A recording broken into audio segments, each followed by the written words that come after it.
See, every time I start early, it doesn't go wrong. Good. That's a good rule. Yes. She says, oh no, where are the viewers? There we go, there they are. So it's switched on? It's switched on. And people are watching. Oh. And how long have we got? 2 minutes? We've got 2 minutes. We've got 1 minute. Okay. But this can look beautiful on camera for a minute while people tune in. Okay.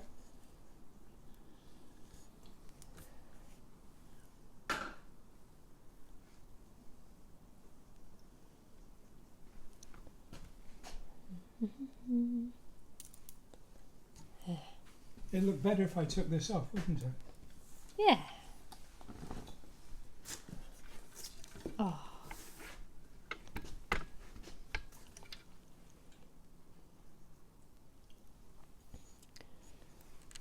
Welcome to the Elven Village. I never really intended this to be anything other than the wilderness, but the village, it kind of crept in somehow. So what was pinned up on the board just now was some of the sketches. So that was the first sketch, and that was going to be there, and you can tell that I haven't done what I thought I would do. And then this is sketches for this area. So it's not really defined. It's not defined. Oh, I should start actually. What? Good evening. Ta-da! I'm going to put this back so I can work on it. So that's there. Thank you for joining us. About once a week I say this picture will be finished by the next time we meet. And somehow it keeps not being. So here it is, getting closer by the day, and looking more habitable than I had first thought I would do. But nevertheless, I'm enjoying doing it. I'm liking the way it's evolving. And there's not much space to do much more. I will put something in the foreground, and I am going to sort of nudge these things into some kind of form and do a little bit more in the background. So, yeah. Having been wrong 3 or 4 times, I feel it's safe to say we are very close to it being finished. Maybe even only an hour or 2.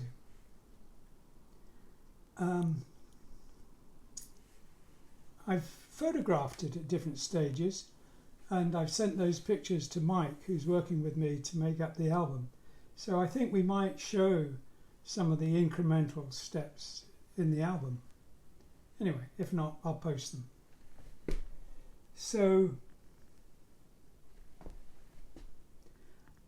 when I've worked here, I've scrubbed the paint, and it's lifted paint off. And you know, the edge here, that's been done with a brush. And then I discovered something that really isn't an artist brush at all. It's more like a scrubbing brush, and I have no idea how I came by it, but it's really an appalling brush to paint with. It's stiff and clumsy. It's more like a shovel, but because it's stiff and clumsy, it works great as a scrubbing brush. So I can take off paint quite well with that. And I've changed what was a window into a door here, put a door here, and I'm going to redo that one quite a bit, but that's just a detail. In terms of the form of the thing, this has got to be a mix of buildings and shrubbery. This here is scratched off. I used it with a curved scalpel, and I just lifted the paint off the highlights in the rough paper, and it came off quite well. So I didn't have anything really in mind, I just was playing to see how it would work out.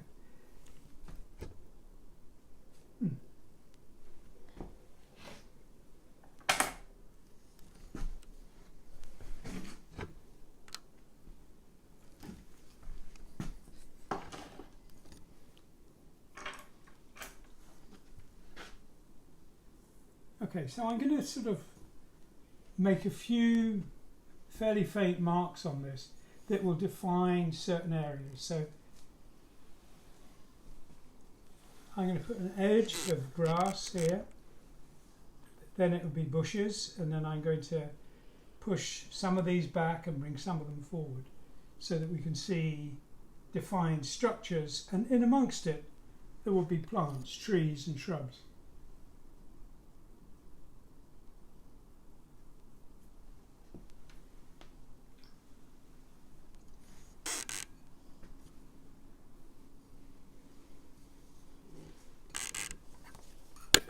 And these paints, by the way, because of the way watercolour works, I've mentioned this before, they dry out.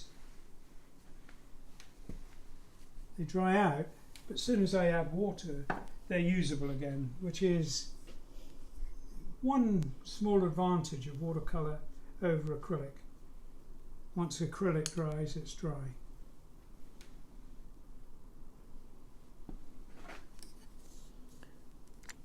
Roger, have you considered doing a series 2 of the collector cards from 1993? A set from 1993.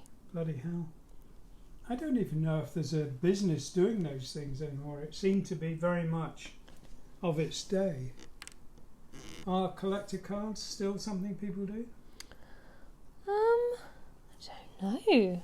I mean, I think anything has a niche. You what? Anything has a niche, just depends how small the niche is. Well, back then, in '93, collector cards were a very big deal. They started off as baseball cards in chewing gum, and then I suppose they were the equivalent of cigarette cards back in the days when people smoked.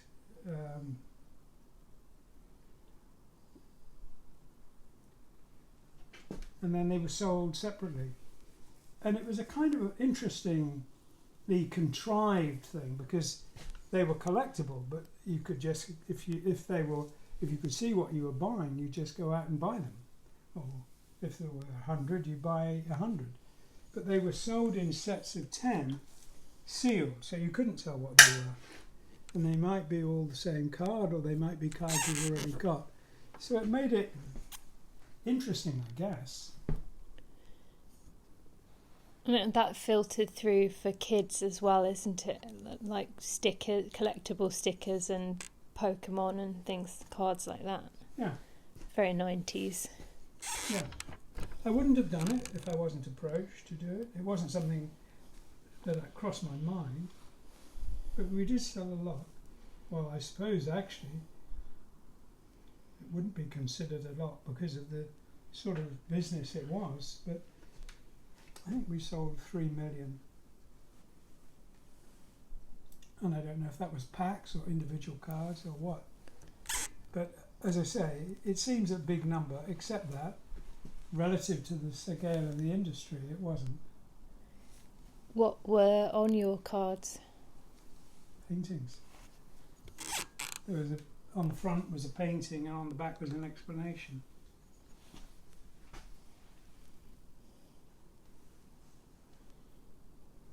There were all kinds of things that came and went.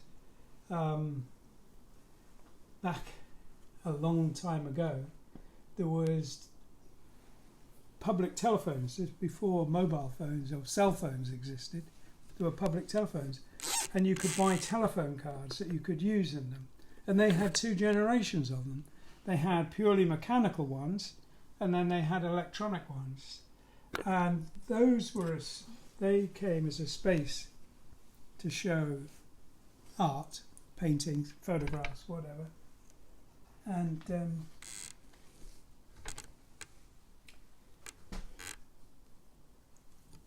yeah, it's I did a set of those.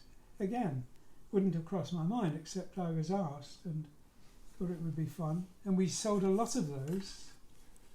16 million, I think, of those. Wow.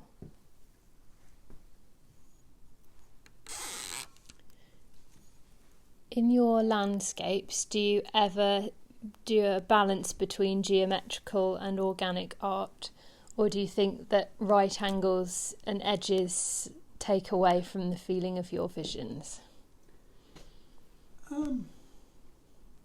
If I'm not painting and I'm designing something, for example, a piece of architecture, I have horizontal floors, and hinges work best when they're vertical. But apart from that, I don't have many right angles, and I certainly don't have many flat planes. And yeah, it's my architecture. This would be, if I was designing this for real, it might look exactly like this.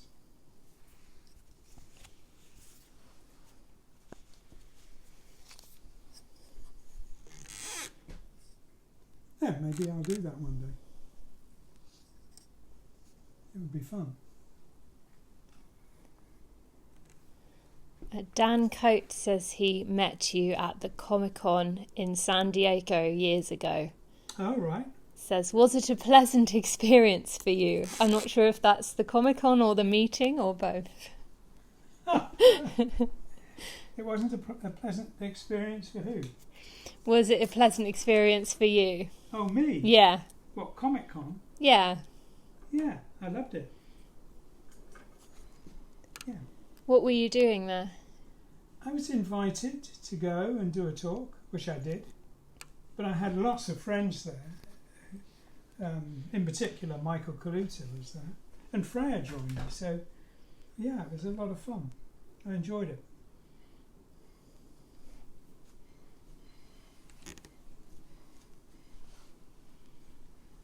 I haven't been back since, but I would love to. I thought it was great fun. Okay, I'm about to show one of the problems of painting vertically on paper, and that is I'm resting my wrist while I try and paint something accurate.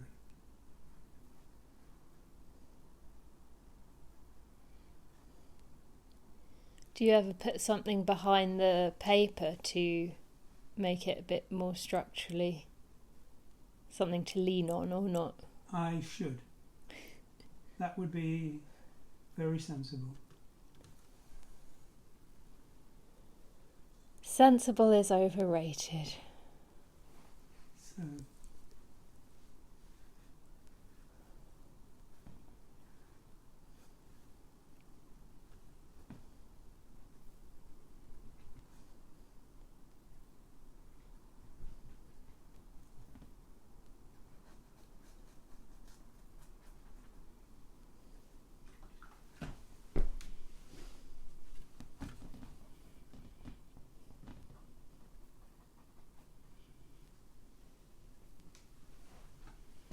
Do you want me to find you something to lean on? no, I was looking for this piece of high-tech equipment here. High-tech spray. Exactly.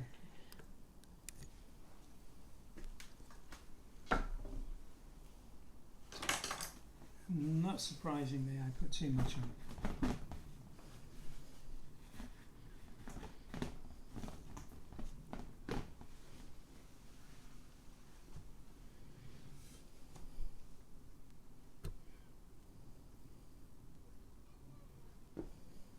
This is a kind of weird way to paint for me because I'm putting paint on, taking it off, moving it around, scrubbing it out, putting more on. It's strange, but it kind of works for me. So I'm kind of liking the way it's coming together.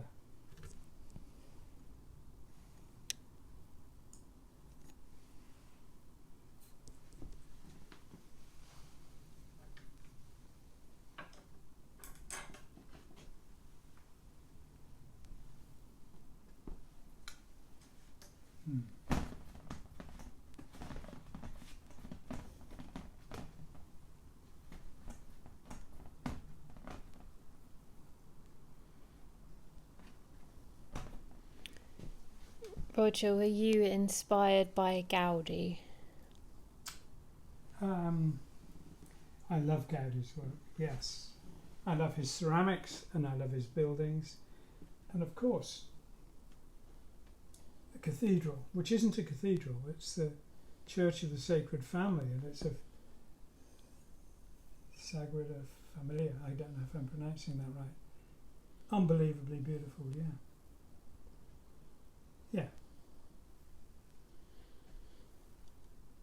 I like it. And the obvious similarity is that he didn't use many square boxes, and nor do I. But in actual fact, a great deal of the work is very different. But I can see that when there's not a lot of architecture that's curvilinear, the few bits that are, you tend to connect. And that's fair enough. Have you been able to commit to the rescheduled March 2022 Cruise to the Edge? Is that when it is? We're being told now. Oh, I didn't Date even for know. your diary. You heard it here first. There you go.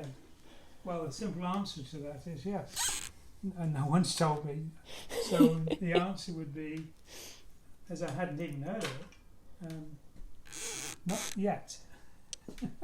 I don't know what's going to happen. Waiting for the invite. Maybe, yeah. I guess maybe is the answer to that.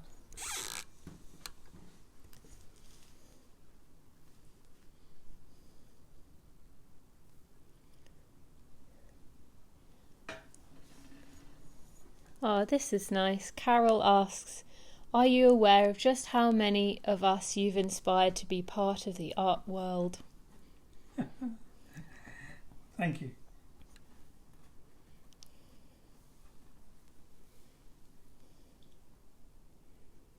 It's strange actually, because you're watching me. Up until now, people have seen my paintings finished, and to an extent, you can imagine that. Okay, here is the idea. Here it is executed. Between the idea and the execution, there's no effort. And I guess what you're watching now is not really effort, but a process of gradually defining, and it is kind of coming into shape.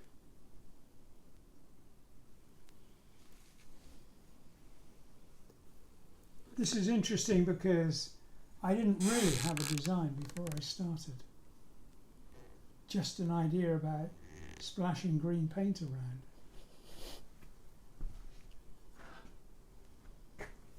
In fact, right here, it didn't look very different from this when it started. Probably a bit darker.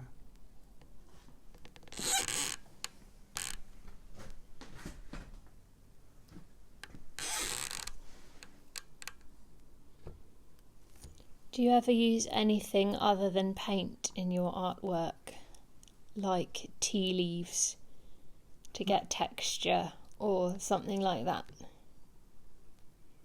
Mixed media, I guess. Tea leaves? Yeah, someone here has used tea leaves in a painting to get texture. I haven't, but I definitely know people who have.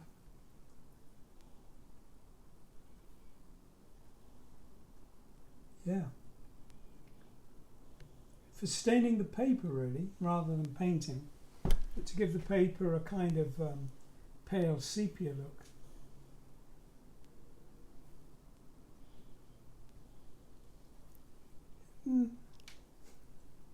No, mostly paint, yeah, or pencil or ink. Patrick Moody says my tripod needs oil, which is really true. I'm trying to do some great camera work here and it's just squeaking. I'm going to bring oil next time. What's squeaking? The tripod when I move shot. Oh, then. I'm trying to be inventive with the camera. Oh, I see. You'll just make people dizzy. Probably. So there is nothing behind that except the ladder. So when I was resting on it, I put it where the ladder was. So I started here, and of course there's no resistance. What about, don't they have things for that? Oh yeah, easels. Isn't that what an easel is? Roger Dean is too cool for easels. No, it's, yes, I could have put something behind it. But up until now, I haven't rested my hand on the painting at all. I've been working with my hand in midair. Because an absolutely precise line hasn't been that critical. But now when I'm working on details of the architecture, it's becoming more so.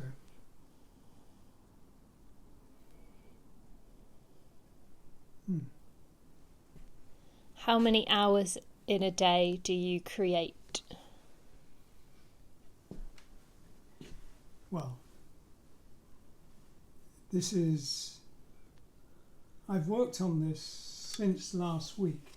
Not long, maybe 4 hours since last week. And I will try and finish it. I'm going to do a branch in the foreground that will come into this area, which will help define the space.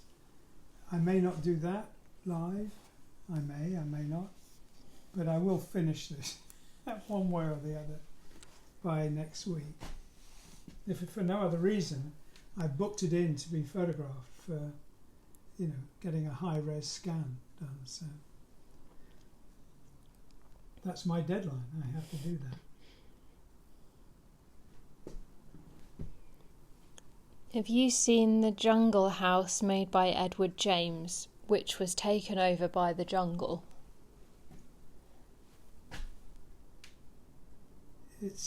Yes, I think I have. Well, of course, I mean only photographs. And it was made in concrete, I think. Is that right? I'm not sure. Dave Watkinson might know. I see. I will check it out. Edward James, eh? Okay. Yeah.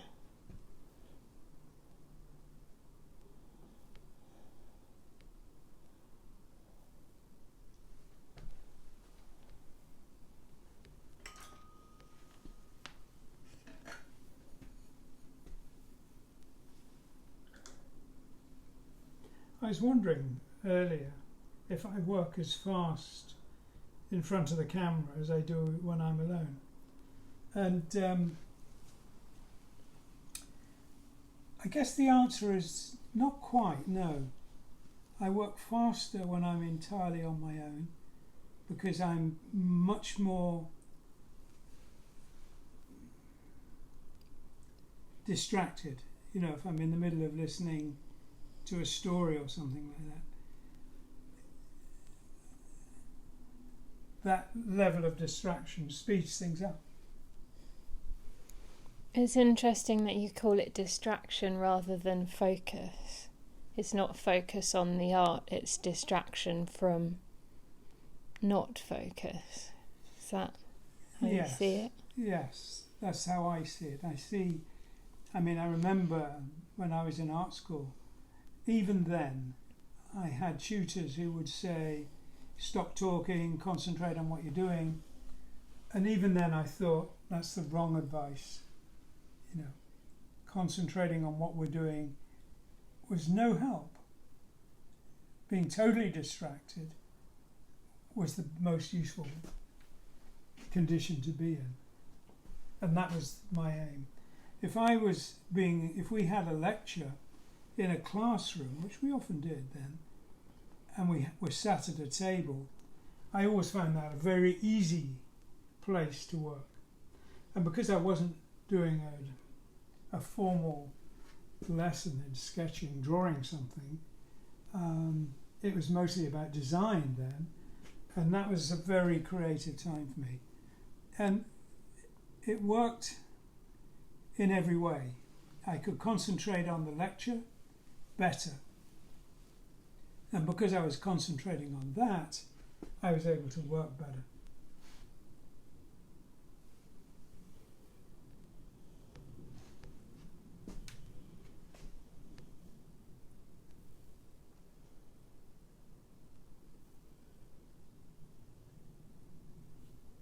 So I guess these buildings are coming out of the background a little now.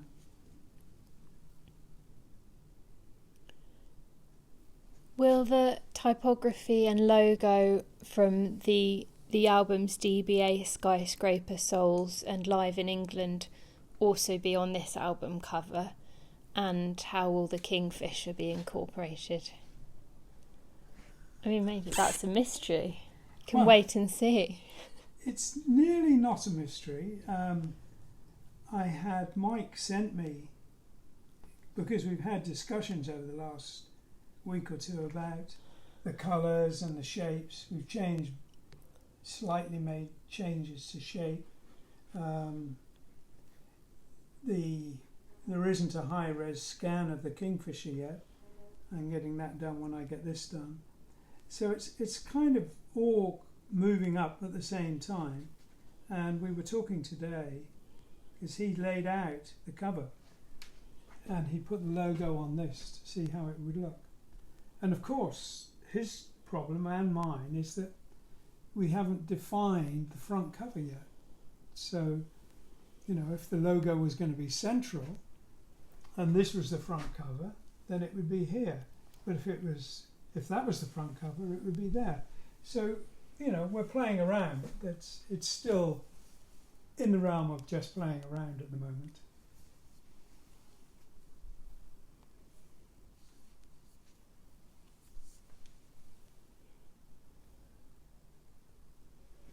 And it has a new title. It's no longer Holding the Heavens. It's now Halcyon Hymns. I think I've said that several times.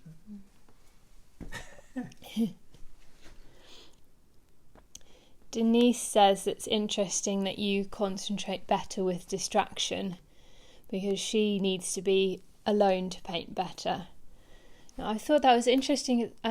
There's a book called Deep Work by Cal Newport, which is about getting that modern life is more and more distracting with things like emails and phones pinging up all over the place, and to do like the deep work and get into a flow state, you need total lack of those distractions and kind of this intense focus.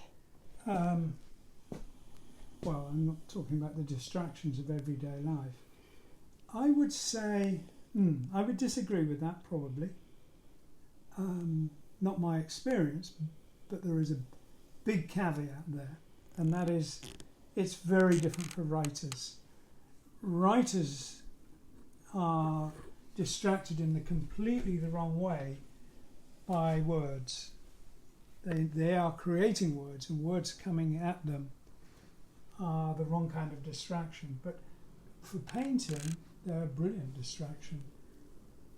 I'm not saying the raucous background of modern life is a good distraction. It isn't. But a good story is. You know, something like Lord of the Rings that can last a very long time. Get a lot of painting done there.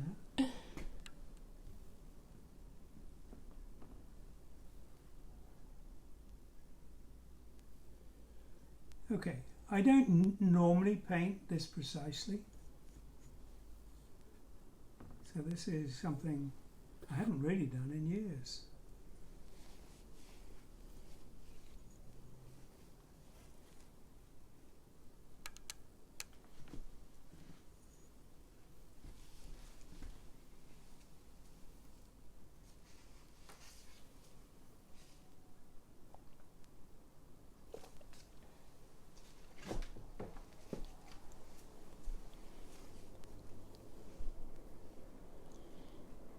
So what was the book called? Deep Work. And I've read other books about kind of how introverts are slightly more suited to being on their own, and that lends itself to a deep focus on the task. But I'm sure there's... What kind of task? That's the critical thing. Yeah, exactly. I have talked to writers about the creative process, and there is an enormous amount in common between creation of any kind, but the physical interpretation of the idea, taking that idea and bringing it into the world, is profoundly different between writers and artists. I have talked to scientists and musicians a lot. And of course, I don't suppose you could write music to a chapter of Lord of the Rings. I don't know, maybe you could. What's this person say? Oh, here we've got a writer who has talk radio on whilst writing. See, that would drive me mad. Well, what can I say? We're in a world full of lots of different people. Yes. Which is a good thing. Horses for courses.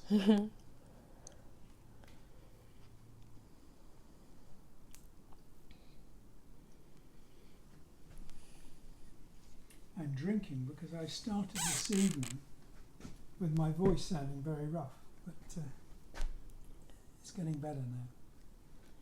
From here it looks like you're drinking the paint. Roger is not drinking the paint. Indeed not. And that probably would not be a good idea, even for fun. Well, maybe it's symbolic. It's your lifeblood. There you go.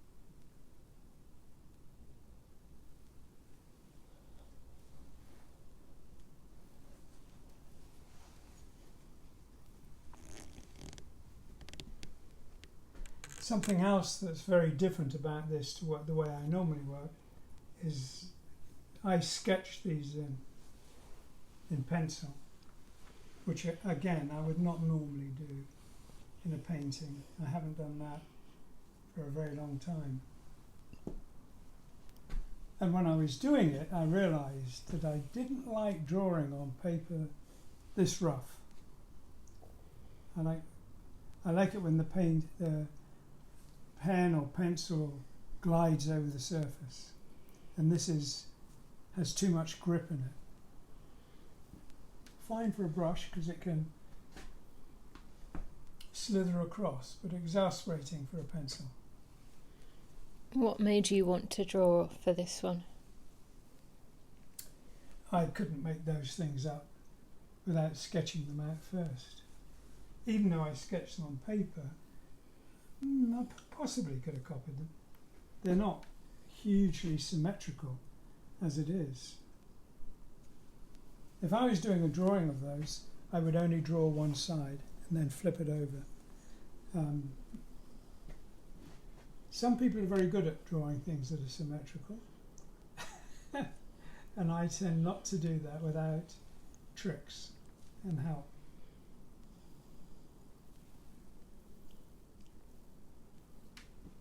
Do you experience synesthesia while painting?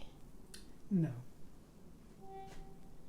Remind me, is that where you see colours? It's where you, I don't know, hear or smell colours. Yeah. Yeah. Where your senses get jumbled up. But I do find that if I was painting, I don't know, this, listening to a story, if I come back and I work on it, I can remember exactly the part of the story I was listening to when I first worked there.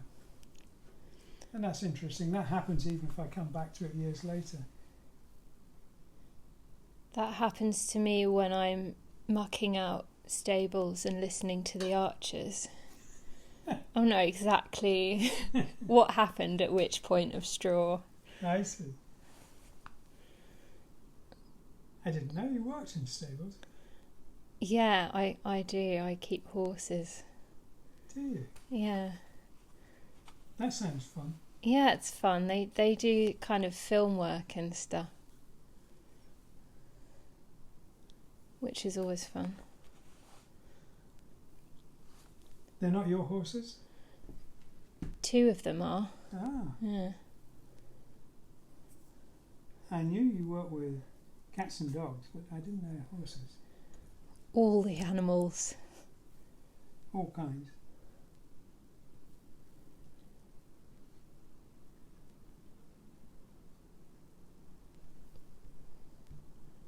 Oh, we've got an interesting brain comment. Go on. I'm trying. Okay.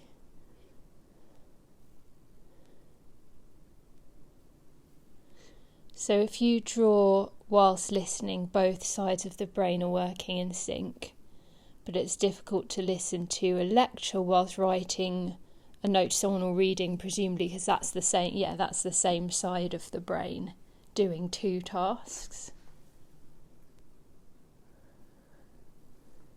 Sounds like there's something in there. Sorry, I'm not quite sure what kind of comment I should make. Well, I don't know. I just thought that was a fun fact, so I read it out. Say it again then. So if you're listening to music whilst you're writing, Yeah. both sides of your brain are busy at once. Right. Whereas if you listen to words whilst writing, you're using the same side of your brain to do 2 separate things. Yes, I can see. I mean, I don't know about that, but it sounds convincing. It sounds credible. Yeah.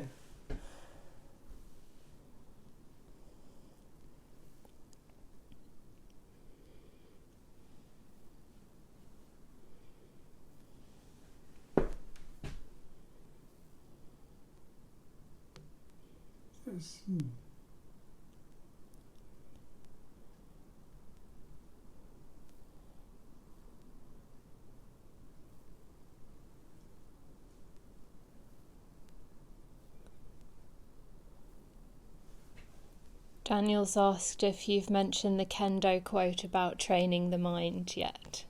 Have I what? You haven't, but I don't remember what this quote is and I'm intrigued. I don't remember. What was the question? Okay, you have a kendo quote Yes. about training the mind. Oh, yes. What's that one? Well, it was a kendo quote about training, repetitive training in particular, so that you get to the point where your actions are basically can be done without thought. You know, it's all muscle memory. But the quote was that you train the hand, so the hand in turn trains the mind. Oh, I remember now. Yeah. Like that. In the nick of time.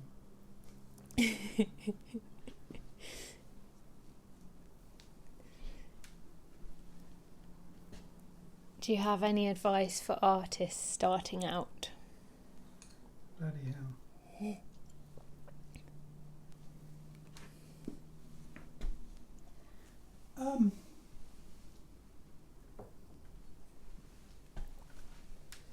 I think artists starting out are facing lots of challenges. I mean, you might be painting a picture which you'll hope someone will buy. That's one way of starting out. When I started out, I wasn't doing that. I wasn't even painting. I was designing things, buildings largely. But when I started painting, I still didn't offer them for sale. I really didn't want to sell paintings, I guess, for 20 years. I was working for 20 years before I thought, okay. I need a bit more storage space. But the challenge for artists who work for clients, especially big companies, and nowadays even record companies, is they very often want to own everything. And I would say, fight that. You know, you ought to keep your copyright and the original artwork. And I was very lucky in that when I started out, before, when I was a student at the Royal College, a lot of the work I was doing was about patents. And I met a patent agent when I was still a student, and he helped me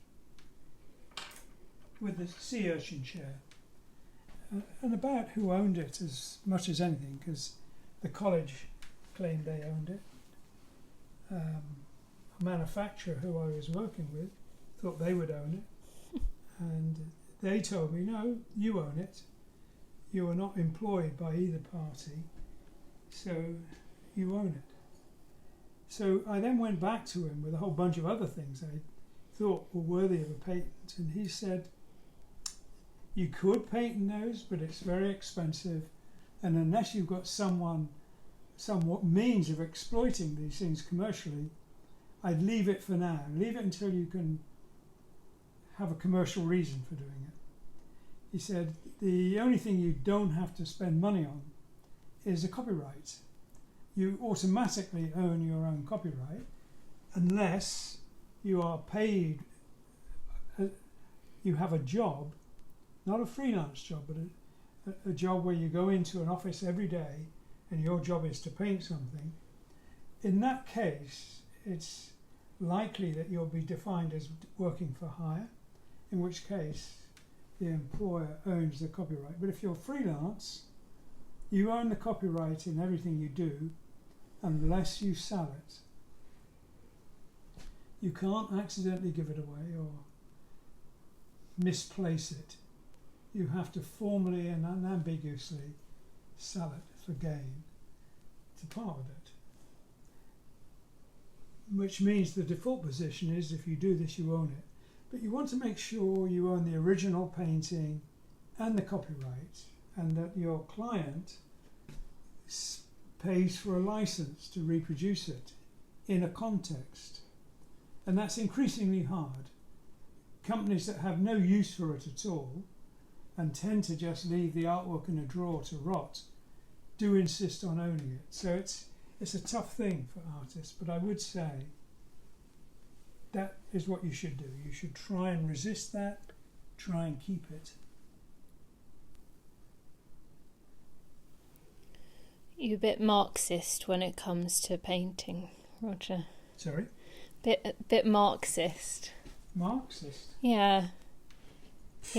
His idea was that if you create something, as I understand it, a part of you is in that and therefore owns it. You almost can't give that away or sell it. Or you can sell it. You can now, yeah. Yes. Until you do, you own it. And a lot of companies want to own it, so they make it a condition, even though they have no commercial need to own it. So some companies are the worst. They absolutely insist. And I've been approached, I really don't know how many times, but certainly many tens, maybe 50, 60 times, by different Hollywood companies to work on movies. And I'm getting so used to their very difficult copyright situations, it's almost a given that I'll say no. Would you turn them down just because you don't want to give up copyright? Yes, and I have done many times. That doesn't stop people stealing it, as we all know. But it does mean it's a tricky thing. And as I say, if you can, don't get rid of it. In your ideal world, would you keep all of your paintings? Never sell any? Yeah. In my ideal world, I would build.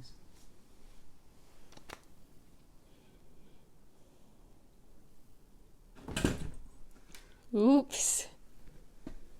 Behave. It's fine, we'll edit that bit out.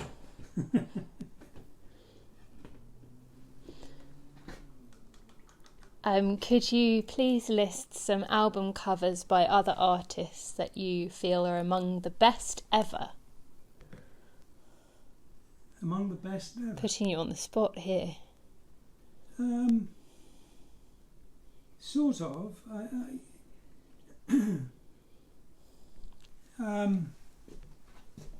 I was incredibly impressed by Rick Griffin's album Oaks and Oxford for the Grateful Dead.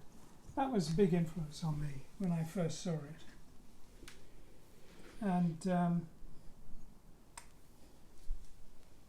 Kelly and Mouse, I like their work. Michael Kaluta's done a couple. He's pretty amazing. I haven't mentioned Storm, but of course Storm and Hypnosis. But they tended to work with a lot of artists and were more about design and photography than being an artist. So Drew Struzan was very good.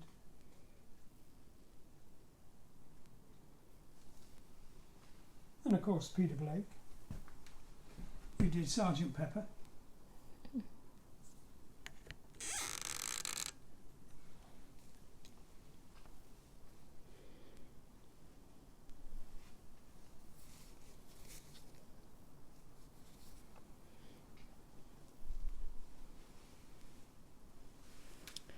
Oh, I don't know if I want to ask this question. And then don't. Okay.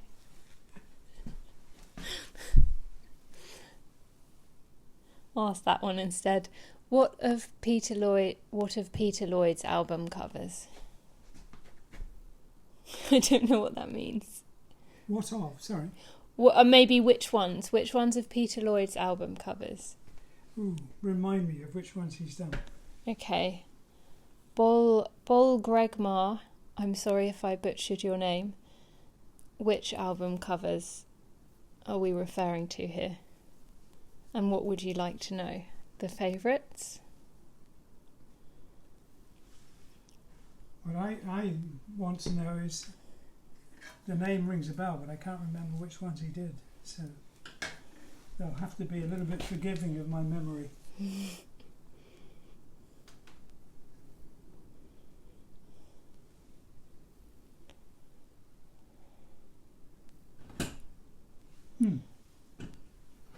Maria and the DBA team thank you from the bottom of their heart.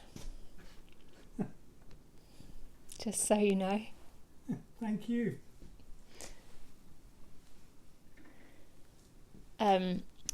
Peter Lloyd did Rod Stewart, Jefferson Starship, Libra, and a few others. Which Jefferson Starship? Not sure. The Celestial airbrush stuff from the 70s? Yes, I like it, yes. There we are. Yes, and I like the cover for Jefferson Starship. Yeah. I'm sorry I couldn't remember his name though. I have to say something. We've had a technical problem with anything that runs over an hour. Oh. So we're going to have to make sure we finish in less than an hour. Yeah.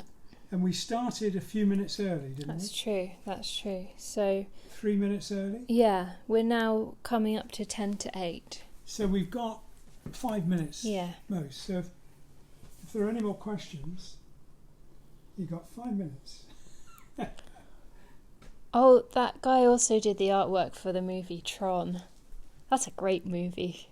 Sid Mead did that. Sid Mead did well, I don't know if he was production designer, but all the images you see of Tron were his designs. Yeah. Sid sadly died in January this year. Oh. He also did Blade Runner and 2010 and all kinds of films. Oh, Hugh's saying he could edit it. But then, well, what would he do? Just cut out all my amazing jokes to leave room for for everything else? What's this? Hugh says he could edit the video if we run over an hour. Who said that? Hugh Shields. Oh, Hugh. Yeah. Thank you. Okay. All right. Yeah, he's had to do that before. I'll tell him. Don't forget to cut out all her amazing jokes. No. All right. Are these little bowls specifically for painting? What are they? Actually, you usually see them in a laboratory, not an artist studio. And I bought them from somebody who had a shop where they bought a lot of them. And as I said, I think they're more for scientific use than artistic use, but I love them. They are an empty one. Where are they from? IKEA? Yeah, they're very bell-like. No, I'm holding it. Oh, cool. They have a nice note to them. That's a good requirement when finding a painting vessel. Critical. Yeah. Test the noise. Okay. Well, it looks like we've run out of time. Yeah. When Freya and I do the Q&A about this, Christabel, make sure you get as many names as you can, not just questions. Okay, I'll do names. If you ask a question, you will be named and hopefully not shamed. There you go. We were going to show you the proofs for the new calendar tonight because it's now been done, but they haven't been delivered here. So they're going to come in the next 24, 48 hours, and when Freya and I do our Q&A, we'll talk about the new calendar and new products and things like that. So, yeah, it'll be good. And the other thing I've got to mention is we're starting another class for the online school. We will be launching it on the 7th of October, and we will be starting the classes on the 28th of October. So if you're interested and want to sign up, you can do that from the 7th onwards. Have I got any other things I've got to mention today? Thank you very much for joining us. If it's Martin watching this, I'm ever so sorry it's not absolutely finished, but it is booked in to be scanned, so it will be finished in time for that. And then we can show you the finished thing. And if you're interested, you can buy the album, which I would highly recommend. And I think it'll be a CD for sure, maybe even a vinyl. I don't know, but I'll find that out. Excellent. Thank you, everyone. Thank you. Bye. It was an honour you came. Thank you.